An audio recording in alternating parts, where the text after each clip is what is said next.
Welcome to the Midlife Dating Without the Crisis podcast, helping both baby boomers and Gen Xers maintain their sanity and survive the online dating experience.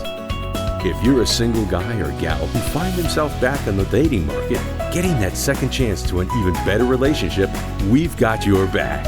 And now, from the 50 Dates at 50 studios, helping to bring the fun back into dating, here's your host, Paul Nelson.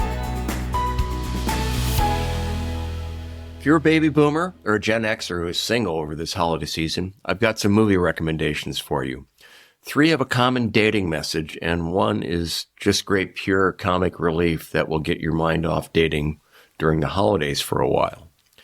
In this episode, part 1, we'll take a look at the Holidate from Netflix and the 12 Dates of Christmas from ABC Family. As I outline these movies, I'll review the common message each movie shares about one of the biggest frustrations many of us have when it comes to online dating and the awareness both movies can provide on this. Links to the official trailers for both these movies will be in the show notes. Now, our first movie is The Holidate, and this came out in 2020 and is a Netflix production, which is obviously available on Netflix. Sloane, played by Emma Roberts, and Jackson, played by Luke Bracey, are both fed up with the pressures of being single from family and friends on the holidays. During a chance meeting while returning holiday gifts, they agree to meet on upcoming holidays as +1 friends in an effort to stave off peer and family pressure during these gatherings. Their pact starts at New Year's Eve and cycles through the entire year, through Valentine's Day, St. Patrick's Day, Easter, Cinco de Mayo, Mother's Day, 4th of July. They get through a wedding, Halloween, Thanksgiving, leading back to Christmas again over 1 year. As Sloane and Jackson meet for each holiday date, they slowly begin to grow on each other. The movie will have you both laughing and crying. Keep in mind now that this is not a family-friendly movie. If you dare to watch this with kids around, you're going to have some explaining to do. Back to the movie here. Now, both Sloane and Jackson did not develop initial chemistry or infatuation, and this is a common theme in many online, and this is a common theme for many of us in online dating, known as the one and done date. The parallel here is that many of us have experienced what can seem like countless one and done dates, frustrated that we don't get a chance to demonstrate our admirable qualities. As Sloane and Jackson spent more time together, they got to see those qualities and they slowly grew on each other. As a side note, while this podcast does not advocate office romances, men and women who are not initially attracted to each other often grow on each other as they spend time working together at the office. This is where they get a chance. This is where they have the time to demonstrate those great qualities that they have. In the online dating world, it's quite the opposite, mostly comprised of many seeking instant sparks and infatuation, which is often confused with chemistry. If they don't see chemistry within the first 15 minutes of the meetup, they quickly move on, never giving the other person the opportunity to demonstrate the values that they actually are seeking in a relationship. The time-tested lesson in this movie is that if someone passes as normal during a meetup date, please give them some time or a few dates after that. Give them a chance to demonstrate the qualities that may not be apparent at first and let those surface as dates develop.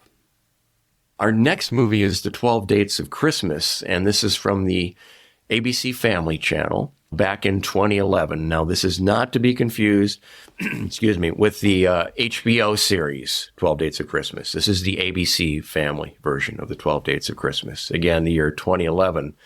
Now, this stars Amy Smart as Kate and Paul Mark Gosselaar as Miles. And the movie begins with Kate leaving the office Christmas party on Christmas Eve with her coworker while there's still time to purchase a Christmas present for her ex. Now, Kate is in heavy pursuit and overly confident that she can get her ex to see the light so that they can get back together for that happily ever after relationship. She has a one-track mindset for accomplishing this goal, and we find that Kate has a very busy Christmas Eve ahead of her, including a blind date meetup. set up by her father's new wife.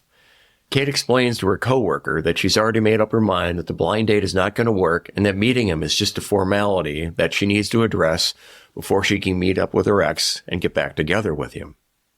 Christmas Eve for Kate turns into a disaster as she goes through the rest of the evening behaving in a highly selfish manner by being rude and behaving badly to her blind date in order to get through it as quickly as possible in the quest to meet up with her ex, combined with additional selfish behavior at her family's Christmas Eve dinner. Kate gets home and the clock strikes midnight, at which point her day resets and she wakes up back on the floor of the store where she fainted. The story now becomes a Christmas version of the movie Groundhog Day. Kate realizes the days are repeating, and she tries various gambits to get back together with her ex at Miles' expense. As the scenarios play out, she begins to understand why the relationship with her ex failed and eventually accepts responsibility for her behavior in causing its demise. She also sees how her selfish behavior affects her family and neighbors, as well as her Christmas Eve blind date with Miles. The bottom line is that Kate is forced to relive the blind date each time. And as she does, she begins to warm up to Miles as she begins to learn more about what a great guy he is and what it was a mistake to write him off so quickly. Kate making up her mind before the date even started parallels with several online dating experiences where I received post-date feedback from my date where she admitted to deciding it was going to go nowhere before we even started to talk or within 10 minutes of the date because there were no immediate sparks or butterflies.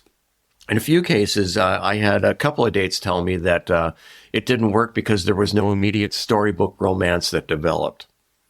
Now, the movie is an excellent example of how attraction can build if you go into a date without a preconceived notion or outcome, have an open mind, and give it a few dates. So what did we learn? Both the Holidate and the 12 Dates of Christmas remind us that quality dating suitors are not always evident right off the bat. If a date passes as normal on a meetup, give them a few dates to show those potential qualities. And lastly, we shouldn't get into dates with preconceived notions if they're going to work out or not.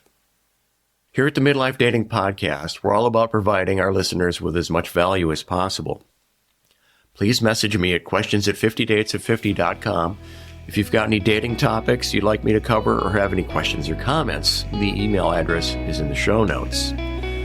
Okay, guys and gals, it's been fun, and I look forward to being with you on the next episode to take your dating experience from a bust to a best, and that's a really good place to be. Thanks for listening to this episode of Midlife Dating Without the Crisis. Eager for more dating support? Visit 50dates@50.com for lots of free quality content. Get access to dating and relationship commentary, advice, Q&A, funny stories, movie and book reviews, along with other resources to help 50 daters sort out the pretenders and find quality dating and relationship-minded people. And remember to subscribe so you don't miss an episode.